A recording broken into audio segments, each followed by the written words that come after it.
Hi friends, இன்றைக்கி நம்ம ஃபார்முலேட்டிவ் pharmacy சப்ஜெக்டில் இருக்கிற ஸ்டெபிலிட்டி ஸ்டடீஸ் சாப்டரை பற்றி பார்க்கலாம். ஸ்டெபிலிட்டி ஸ்டடீஸில் நம்ம என்ன பார்ப்போம்னா, ஒரு ஃபார்மசூட்டிக்கல் ப்ராடக்ட் அது ஸ்டேபிளாக இருக்கா இல்லை அன்ஸ்டேபிளாக இருக்கா, ஒரு குறிப்பிட்ட டைம் இருக்கும் அப்படிங்கிறத நம்ம டெஸ்ட் பண்ணுவோம். ஒரு ஃபார்மசூட்டிக்கல் ப்ராடக்ட்டுங்கிறது ஒரு டேப்லெட்டாக இருக்கலாம், இல்லை ஒரு ஃபார்முலேஷனாக இருக்கலாம். அது எவ்வளோ தூரத்துக்கு அதோடைய ஸ்டெபிலிட்டி, அதாவது எவ்வளோ தூரம் அது ஸ்டேபிளாக இருக்குது, குறிப்பிட்ட டைம் இருக்கும், ஒவ்வொரு பீரியட் ஆஃப் டைம் இது எவ்வளோ அது ஸ்டேபிளாக இருக்குங்கிறது தான் நம்ம ஸ்டெபிலிட்டி ஸ்டடீஸில் பார்ப்போம்.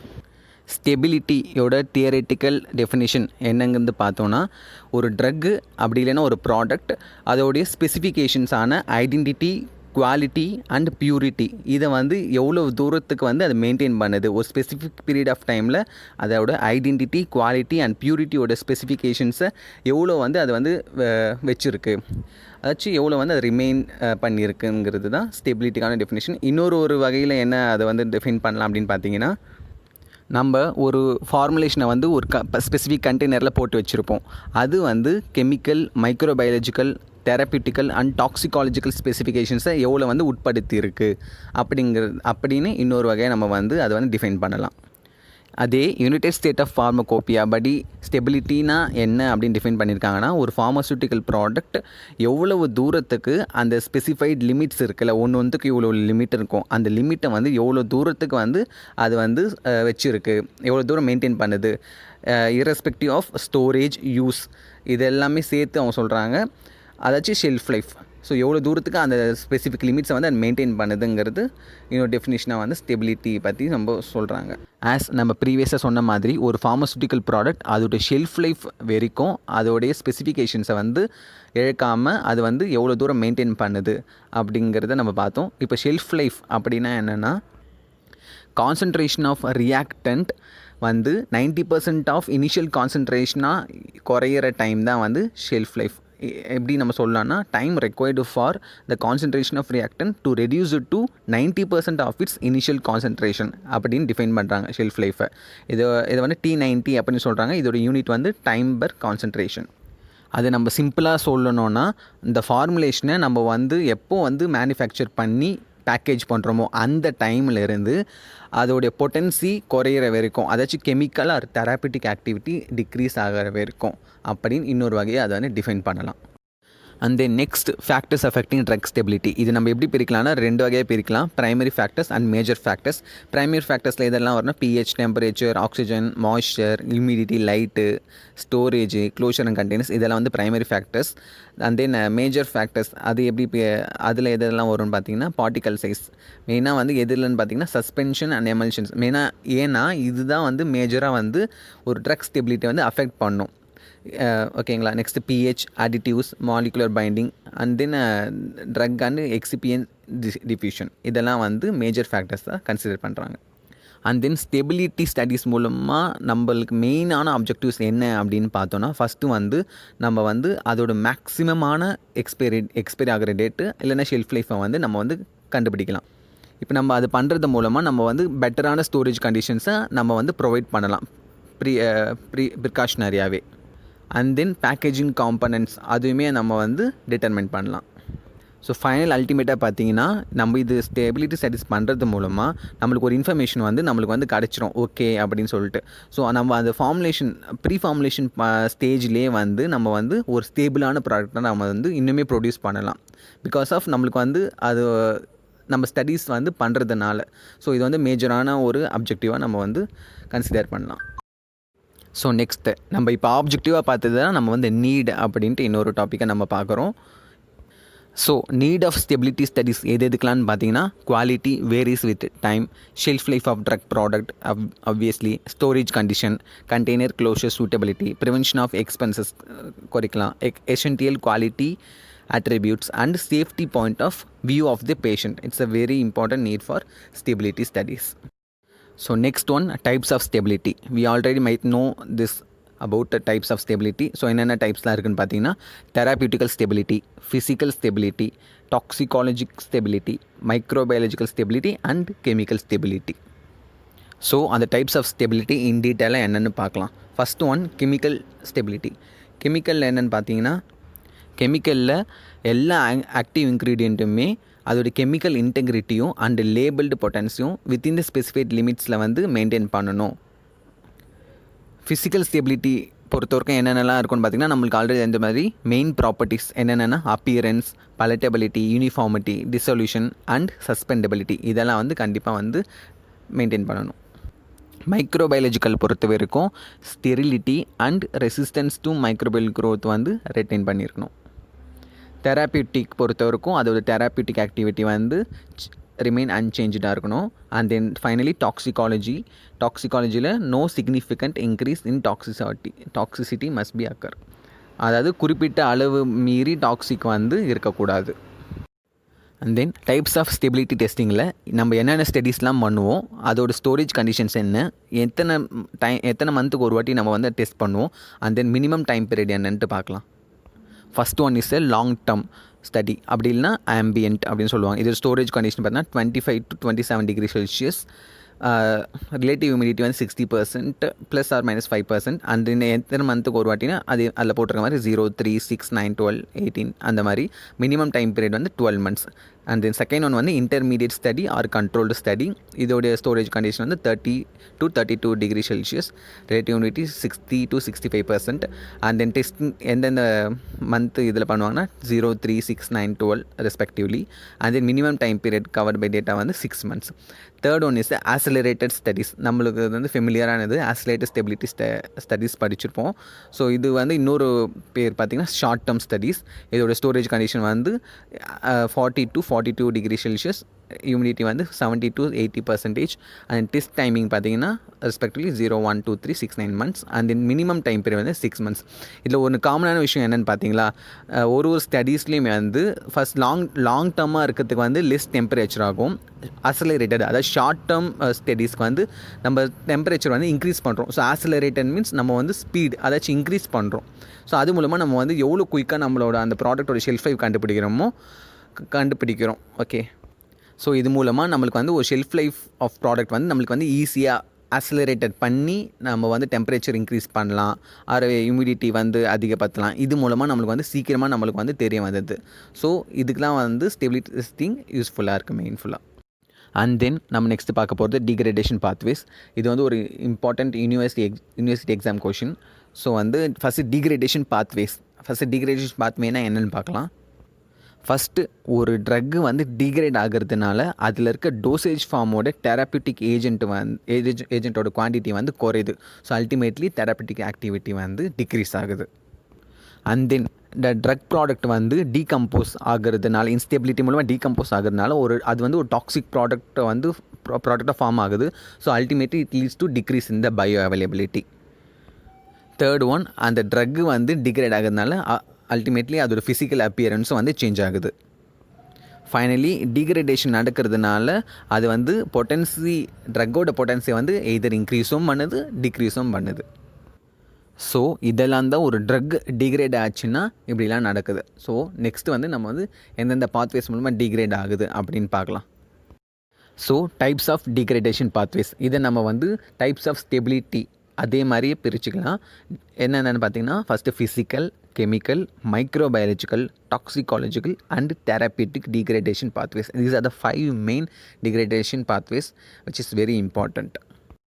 ஃபஸ்ட்டு நம்ம பார்க்க போகிறது ஃபிசிக்கல் டிகிரேடேஷன். அதில் என்னென்னலாம் வரும்னு பார்த்தீங்கன்னா loss of volatile compounds, loss of water, absorption of water, crystal growth, polymorphism, colour changes and photolysis. These are the main physical degradation pathways. So இப்போ நம்ம சில இம்பார்ட்டன்ட் ஃபிசிக்கல் டிகிரேடேஷன் பாத்வேஸ் பற்றி மட்டும் பார்க்கலாம். ஃபஸ்ட் ஒன் வந்து polymorphism.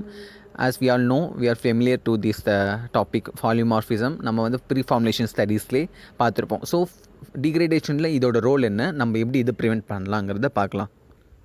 பாலிமார்ஃப்ஸ் வந்து சில important physicochemical ப்ராப்பர்ட்டிஸான solubility, dissolution rate and melting point வந்து மெயினாக வந்து ஆல்டர் பண்ணுது. மெயினாக பாலிமார்ஃபிக் சேஞ்ச் ஆகிறதுனால கிறிஸ்டல் ஃபார்ம்ஸும் வந்து சேஞ்ச் ஆகுறது. ஸோ கிறிஸ்டல் ஃபார்ம் சேஞ்ச் ஆகிறதுனால அல்டிமேட்லி சொலிபிலிட்டியை வந்து ஆல்டர் ஆகுது. மெயினாக பார்த்திங்கன்னா possibly crystalline growth in aqueous suspension இது வந்து சேஞ்ச் ஆகுது because due to the polymorphism.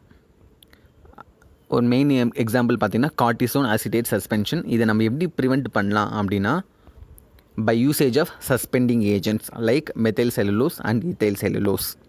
So next நம்ம ஃபிசிக்கல் டிகிரேடேஷன் பாத்வேல பார்க்க போகிறது ஃபோட்டோலைசிஸ். ஸோ ஃபோட்டோலைசிஸ்னால் என்ன நடக்குதுன்னு பார்த்தீங்கன்னா, மாலிகுல்ஸ் வந்து எலக்ட்ரோ மேக்னெட்டிக் ரேடியேஷனில் எக்ஸ்போஸ் ஆகிறப்போ அது வந்து ஃபோட்டான்ஸான லைட்டை வந்து அப்சர்வ் பண்ணுது ஒரு பர்டிகுலர் வேவ் லென்த்தில். ஸோ அதனால் it leads to increase in energy. அது மூலமாக டீகம்போசிஷன் நடக்குது. ஃபோட்டான் அப்சர்வ் ஆகுது எலக்ட்ரோ மேக்னெட்டிக் ரேடியேஷனில். ஸோ அது மூலமாக எனர்ஜி இன்க்ரீஸ் ஆகி டீகம்போசிஷன் நடக்குது. ஸோ இதுக்கான எக்ஸாம்பிள் பார்த்தீங்கன்னா sodium nitroprusside in aqueous solution. So இதை நம்ம எப்படி ப்ரிவெண்ட் பண்ணலாம் அப்படின்னு பார்த்தீங்கன்னா, ஸோ லைட்டை வந்து நம்ம வந்து ப்ரிவெண்ட் பண்ணணும். So ultimately we have to use amber colour bottles for the particular which is affected by photolysis. So வேறு என்னென்ன மூலமாக நம்ம வந்து லைட்டு வந்து அதை அப்சார்ப் ஆகிறது தடுக்கலான்னு பார்த்தீங்கன்னா, நம்ம அந்த ப்ராடக்டை டார்க்கான ஒரு இடத்துல ப்ளேஸ் பண்ணலாம். அப்படி இல்லைன்னா காட்டன்ஸ் அதில் வந்து ப்ளேஸ் பண்ணலாம். ஸோ இதெல்லாம் வந்து ஒரு வந்து ஃபிசிக்கல் பேரியராக லைட்டு வந்து அப்சார்ப் ஆகாமல் தடுக்கும். ஸோ ஃபோட்டோலைசிஸை ப்ரிவெண்ட் பண்ணலாம். So next we move on to chemical degradation pathway. இந்த கெமிக்கல் டிகிரேடேஷன் பாத்வேயில் இருக்க ஹைட்ராலிசிஸ், ஆக்சிடேஷன் இதெல்லாம் வந்து நம்ம ஸ்டெபிலிட்டி ஸ்டடீஸ் சாப்டரில் இருக்கிற பாதி போர்ஷனை வந்து கவர் பண்ணுது. ஸோ இதை பற்றி பார்க்கலாம். ஃபஸ்ட்டு வந்து அதோட டைப்ஸ் என்னென்ன பாத்வேஸ்லாம் இருக்குதுன்னு பார்க்கலாம். Hydrolysis, isomerisation, racemisation, epimerisation, decarboxylation, elimination and oxidation. இல்லை மெயினாக பார்த்தீங்கன்னா hydrolysis, oxidation and racemisation or polymerisation also very important under chemical degradation pathway. Chemical degradation பாத்வேஸில் நம்ம ஃபஸ்ட்டு பார்க்க போகிறது ஹைட்ராலிசிஸ். ஸோ எந்தெந்த மெத்தட் மூலமாக அது வந்து டிகம்போஸ் ஆகுதுன்னு பார்க்கலாம். ஃபஸ்ட்டு வந்து ester hydrolysis, second amide hydrolysis, third barbiturates hydantoin and imide hydrolysis, fourth வந்து carbon nitrogen bond cleavage hydrolysis. So ஹைட்ராலிசிஸ்னால் நம்மளுக்கு என்னென்னு தெரியும், சிம்பிள் ஃபார்மில் addition of water. So water addition ஆகிறதுனால அது கெமிக்கல் மாடிஃபிகேஷன் ஆகி எப்படி டிகிரேட் ஆகுதுன்னு பார்க்கலாம். First ester hydrolysis. ஸோ இதில் வந்து ஒரு ரியாக்ஷன் கொடுத்துருக்காங்க. எஸ்டர் ஹைட்ராலிசிஸ்க்கான ரியாக்ஷன் ஒரு எஸ்டர் இருக்குது. ஸோ அது வந்து ஹைட்ராலிசிஸ் ஆகுது. H+OH- போயிட்டு ஆசிட் அண்ட் ஆல்கஹாலாக வந்து டிகிரேட் ஆகுது. ஸோ இதோட என்ன மெக்கானிசம் மூலமாக ஆகுது பார்த்திங்கன்னா அசைல் ஆசிட் கிளீவேஜ். அது மூலமாக தான் வந்து ஹைட்ராலிசிஸ் நடக்குது. எக்ஸாம்பிள்ஸ்லாம் பார்த்திங்கன்னா aspirin, atropine, physostigmine and procaine are the examples. So next one amide hydrolysis. So அமைடோட ஃபார்ம்லாம் நம்மளுக்கு தெரியும், RCONHR. ஸோ அது ஹைட்ராலிசிஸ் ஆகிறப்போ H+OH ஆட் ஆகி அது வந்து ஆசிடாகவும் அண்ட் அமைனாகவும் வந்து ப்ராடக்ட் வருது. So when compared to ester hydrolysis, amide bond வந்து ஹைட்ராலிசிஸில் வேறு லெஸ் சசெப்டபிள் தான் when compared to ester bonds in ester hydrolysis. So இதில் இன்னொரு முக்கியமான பாயிண்ட் என்னென்னு பார்த்தீங்கன்னா, இந்த அமைட் ஹைட்ராலிசிஸில் நம்மளுக்கு வந்து அமைன் வந்து லீவிங் குரூப்பாக இருக்குது. அது வந்து ரொம்ப போரரான leaving group. When compare to ester hydrolysis அங்கே வந்து நம்மளுக்கு ஆல்கஹால் வந்து பை ப்ராடக்டாக வருது. பட் இங்கே பார்த்தீங்கன்னா அமைன் வந்து கிடைக்குது. ஸோ இது வந்து ஒரு புவரான குரூப் அப்படின்னு சொல்கிறாங்க. ஸோ இதையுமே அந்த எஸ்டர் ஹைட்ராலிசிஸுமே கம்பேர் பண்ணி பார்த்தா ester hydrolysis the best. So இதோட மெயினான எக்ஸாம்பிள்ஸ்லாம் என்னென்னு பார்த்தீங்கன்னா chloramphenicol and barbiturates. So next chemical degradation pathway involves barbiturates, hydantoins and imides. So இது மூணுமே பார்த்தீங்கன்னா பார்பிச்சுரேட்ஸ், ஐடென்டாயின்ஸ் அண்ட் இமைட்ஸ் மூணுமே வந்து அமைடு குரூப்பை தான் வச்சுருக்கேன். நம்ம வந்து முன்னாடி பார்த்த மாதிரி அமைடு ஹைட்ராலிசிஸ் தான் வந்து இது நடக்குது. But have a tendency to be more reactive. அதை விட பார்த்திங்கன்னா இது வந்து மோர் ரியாக்டிவாக இருக்குது. And then barbituric acids such as barbital, phenobarbital, aminobarbital வந்து ring opening hydrolysis வந்து நடக்குது. ஸோ அது எக்ஸாம்பிள் வந்து கீழே கொடுத்துருக்காங்க இந்த ரியாக்ஷனில். ஸோ ரிங் ஓப்பனிங் ஹைட்ராலிசிஸ் வந்து பர்டிகுலர்லி இன் பார்பிச்சுரிக் ஆசிடில் வந்து நடக்குது. So next one is carbon nitrogen bond cleavage. So கார்பனுக்கும் நைட்ரஜனுக்குமான பாண்ட் கிளீவ் ஆகி எப்படி டிகம்போஸ் ஆகுதுன்னு பார்க்கலாம். இதில் பார்த்தீங்கன்னா பென்சோடைசீனான டயசீபம், ஆக்சசீபம் அண்ட் நைட்ரசீபம் வந்து ரிங் ஓப்பனிங் நடக்குது due to reversible hydrolysis of the amide. So இது மூணுமே வந்து அமைடை வந்து கண்டெயின் பண்ணிகிட்டு இருக்கு ஃபங்க்ஷனல் குரூப்பாக. ஸோ இதில் வந்து ரிங் ஓப்பனிங் வந்து நடக்குது, reversible ring opening hydrolysis of amide and azomethine bond. அது ரெண்டு பாண்டுக்கும் நடுவானில் ஹைட்ராலிசிஸ் வந்து நடக்குது இங்கே. ஸோ இன்னும் சில காம்பவுண்ட்ஸான benzodiazepine oxazoles, oxazole condensed benzodiazepines, அந்த காம்பவுண்ட்ஸ்லாம் பார்த்திங்கன்னா ஆக்சசோலம், ஃப்ளூட்டசோலம் அண்ட் ஆலசோலம், குளோரசோலம் இதுவுமே வந்து ஹைட்ராலிசிஸ்னால் ரிங் ஓப்பனிங் ஹைட்ராலிசிஸ் வந்து நடக்குது. ஸோ அதோட காமனான ரியாக்ஷன் ஒன்று வந்து கீழே கொடுத்துருக்காங்க. ஸோ இந்த நாள் தான் வந்து the main hydrolysis which is involve in the chemical degradation pathways. So இதெல்லாம் நம்ம பார்த்தாச்சு, டிகிரேட் ஆகுது. ஸோ நம்ம இதை எப்படி ப்ரிவெண்ட் பண்ணலாம், ஃபஸ்ட்டு வந்து ஹைட்ராலிசிஸ் எப்படி ப்ரிவெண்ட் பண்ணலாம் அப்படின்னு பார்த்தீங்கன்னா, ஸோ காமனாக நம்ம திங்க் பண்ணணும். இப்போ ஃபோட்டோலைசிஸ் அப்போ நம்ம எப்படி தடுத்தோம், ஸோ நம்ம வந்து ஃபோட்டோ ரெசிஸ்டண்ட்டான கண்டெய்னர்ஸில் போட்டு நம்ம வந்து அது வந்து ப்ரிவெண்ட் பண்ணோம். ஸோ இதில் ஹைட்ராலிசிஸ் சிமிலர் அதே மாதிரி. ஸோ இந்த ப்ரெசன்ஸ் ஆஃப் வாட்டர் தான் இது வந்து ஹைட்ராலிசிஸ் ஆகுது. ஸோ வாட்டர் இல்லாமல் நம்ம வந்து ப்ரிவெண்ட் பண்ணணும். ஃபஸ்ட் ஒன் வந்து நம்ம அந்த ப்ராடக்டை வந்து மாய்ஸ்சர் ரெசிஸ்டண்ட் பேக்ஸில் வந்து நம்ம வந்து பேக்கேஜ் பண்ணுறோம். Example strip packs. அதே மாதிரி வந்து நம்ம வந்து அது ஸ்டோர் பண்ணுறதும் வந்து ஒரு கண்ட்ரோல்டு ஹியூமிடிட்டி அண்ட் டெம்பரேச்சரில் ஸ்டோர் பண்ணோம்னா ஹைட்ராலிசிஸை ஃபஸ்ட்டு மெயினாக ப்ரிவெண்ட் பண்ணலாம். அண்ட் தென் செகண்ட் ஒன் வந்து நம்ம வந்து காம்ப்ளெக்ஸிங் ஏஜெண்ட்டை வந்து நம்ம வந்து ஆட் பண்ணுறது மூலமாக, லைக் கஃபீனை வந்து ட்ரக்கோட ஆட் பண்ணுறது மூலமாக வந்து ஹைட்ராலிசிஸை ப்ரிவெண்ட் பண்ணலாம். எக்ஸாம்பிள்ஸ் ஆஃப் ட்ரக்ஸ் வந்து பென்சோகைன் அண்ட் ப்ரோகைன். இதெல்லாம் வந்து நம்ம ஹைட்ராலிசிஸ் எப்படி ப்ரிவெண்ட் பண்ணும் அப்படின்னு பார்த்தீங்கன்னா, நம்ம வந்து காம்ப்ளெக்ஸிங் ஏஜென்ட்டான கஃபின் இந்த மாதிரி வந்து நம்ம ஆட் பண்ணுறது மூலமாக ஹைட்ராலிசிஸ் வந்து கம்ப்ளீட்டாக ப்ரிவெண்ட் பண்ணிடலாம்.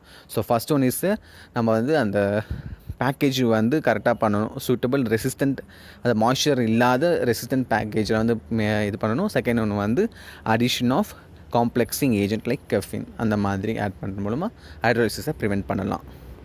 So second chemical degradation pathway என்னென்னு பார்த்தீங்கன்னா ரெசிமைசேஷன்.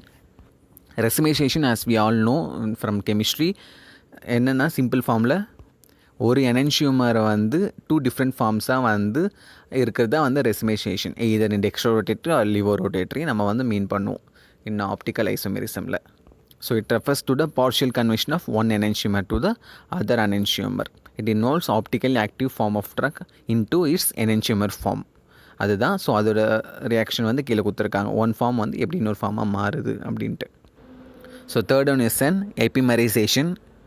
ஸோ இது எப்போ நடக்கும் அப்படின்னு பார்த்தீங்கன்னா, காம்பவுண்டில் வந்து ஒன் அசிமெட்ரிக் கார்பன் ஆட்டமுக்கு மேலே இருந்துச்சுன்னா, அசிமெட்ரிக் கார்பன் அப்படிங்கிறது என்னென்னா, கார்பனை சுற்றி different functional groups 4 different functional group இருந்துச்சுன்னா asymmetric carbon or chiral carbon அப்படின்னு சொல்லுவோம். ஸோ வந்து 1க்கு மேலே இருந்துச்சுன்னா அது வந்து எபிமரைசேஷன் அப்படின்னு நம்ம வந்து டிஃபைன் பண்ணலாம்.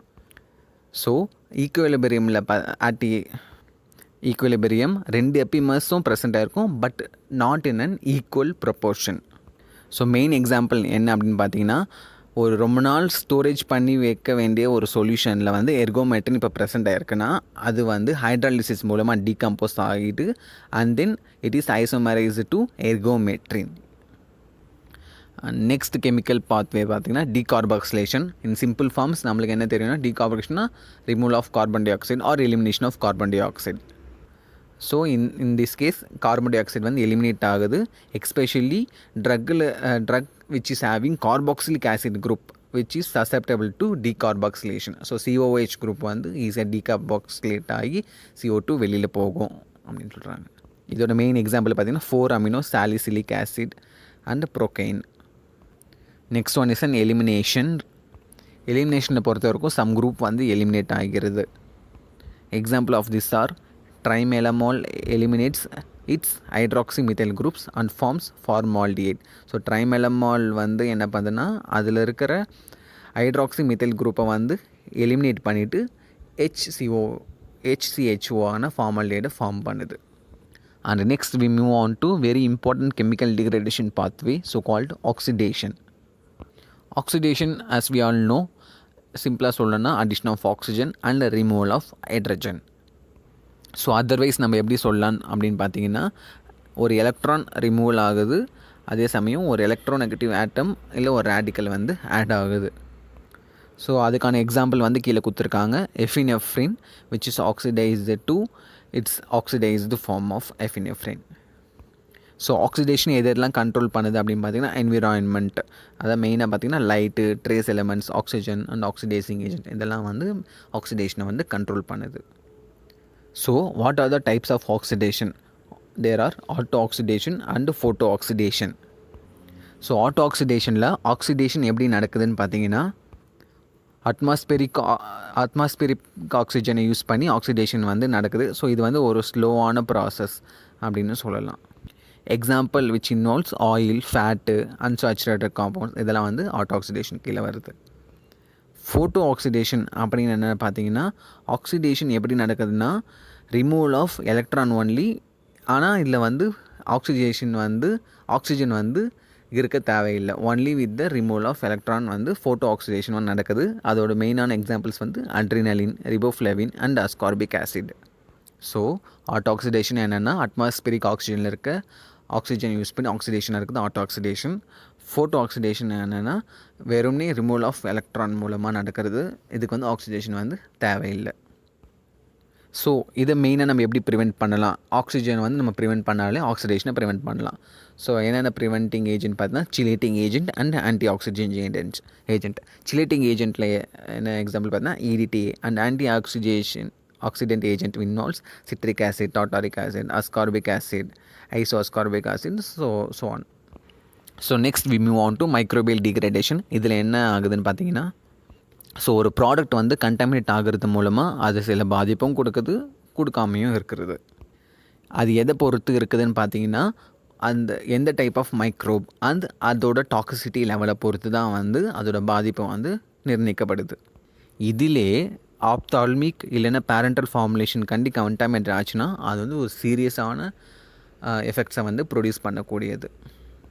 ஸோ இந்த மைக்ரோபியல் கண்டாமினேஷனை நம்ம எப்படிலாம் ப்ரிவெண்ட் பண்ணுறாங்கிறத பார்க்கலாம்.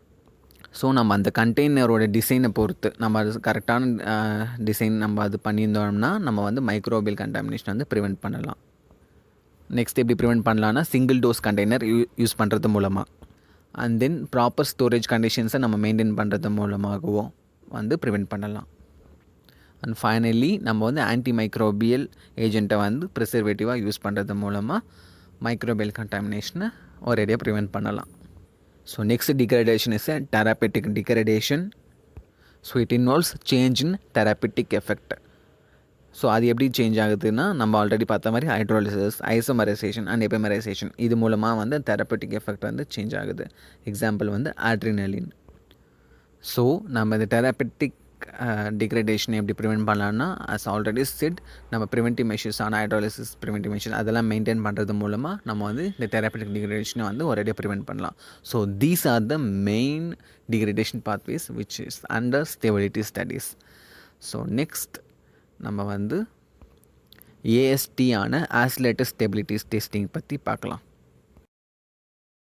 ஸோ ஆசிலேட்டர் ஸ்டெபிலிட்டி ஸ்டடீஸ் நம்ம இனிஷியலாக பார்த்த மாதிரியே தான். சிம்பிள் ஃபார்மில் சொல்லணுன்னா இப்போ நம்ம ஒரு ஃபார்முலேஷன் ஒரு ப்ராடக்ட் வந்து நம்ம வந்து வச்சுருக்கோம். அதோடைய எக்ஸ்பைரி டேட் நம்ம பார்க்கணுன்னா நம்மளுக்கு வந்து பல வருஷங்கள் ஆகும். ஸோ நம்ம சிம்பிளாக நம்ம எப்படி பார்க்கலான்னா நம்ம அதை வந்து நம்ம ஆக்ஸலரேட் பண்ணுறோம் in terms of temperature, humidity. அது மூலமாக நம்ம வந்து இன்க்ரீஸ் பண்ணுறதுனால ஈஸியாக நம்மளுக்கு ரொம்ப வருஷம் கழித்து தெரிய வேண்டிய அதோட ஷெல்ஃப் லைஃப் ஒரு என்ன சொல்கிறது எக்ஸ்பைரி டேட் வந்து நம்மளுக்கு வந்து சீக்கிரமாக ஒரு 5 to 6 months அதுக்குள்ளே நம்மளுக்கு வந்து கிடச்சிரும். ஸோ அதில் தான் நம்மளுக்கு வந்து இதில் வந்து எழுதுகிறாங்க மேனுஃபேக்சரிங் டேட், எக்ஸ்பைரி டேட் அந்த மாதிரி. ஸோ அதுதான் வந்து accelerated stability studies. So definition படி என்ன அப்படின்னு பார்த்தோன்னா ஆசிலேட்டர் ஸ்டெபிலிட்டி ஸ்டடீஸ்னா to predict the shelf life of the product. எப்படின்னா by accelerating the rate of decomposition preferably increasing the temperature of reaction conditions. அது இன்க்ரீஸ் பண்ணுறது மூலமாக நம்மளுக்கு வந்து ஷெல்ஃப் லைஃப் வந்து ஈஸியாக வந்து ப்ரெடிக்ட் பண்ண முடியும்.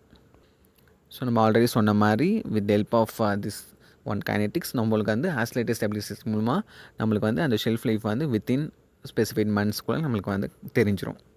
So it involves the preparation which is subjected to high stresses during stability testing. இந்த ஹை ஸ்ட்ரெஸ்ஸஸ் அது மூலமாக தான் நம்மளுக்கு வந்து எவ்வளோ நம்ம இதை இன்க்ரீஸ் பண்ணுறோமோ அவ்வளோ சீக்கிரமாக நம்மளுக்கு வந்து கிடைக்கும். ஸோ காமனாக நம்ம ஹை ஸ்ட்ரெஸ்ஸஸ்ங்கிறது நம்ம என்ன மீன் பண்ணுறோம் அப்படின்னா temperature, humidity and light.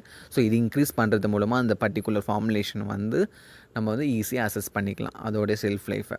So we don't have to wait for a longer period of time. So இதுதான் வந்து main objective or main important for accelerated stability testing or stability studies. Thank you everyone for watching.